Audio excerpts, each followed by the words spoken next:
Doc on the Run. We help injured runners run.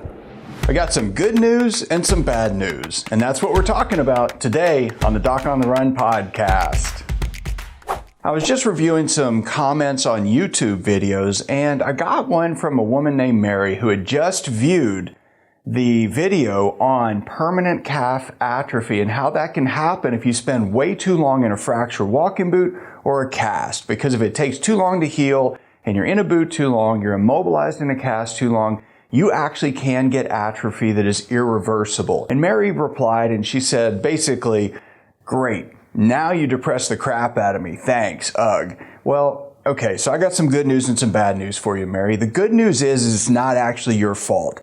If the doctor didn't really understand how important running was to you and they put you in a fracture walking boot or a cast as the simplest way to get your injury to heal, they're really trying to protect you and help you and get it to heal as quickly as possible, but they just didn't understand how important it was to you to remain active after that injury. So it's not really your fault. It's the doctor's fault for not really understanding your situation. Now, the bad news is that it's entirely your responsibility to fix it.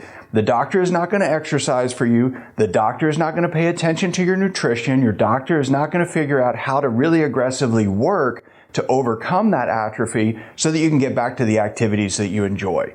Now, unfortunately, doctors are in the business of treating injuries, not helping injured runners run for the most part. And many times, frankly, they just don't understand because we as runners don't tell them when we go to see the doctor how important it is. So the good news, it's not your fault. The bad news is there is hope, but you have to work. You have to try to do something different. You've got to remember that your fitness comes first.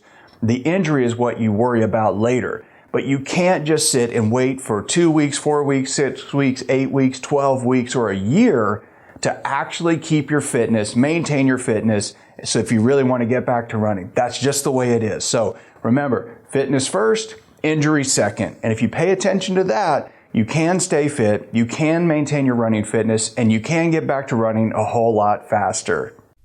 Doc on the Run. We help injured runners run.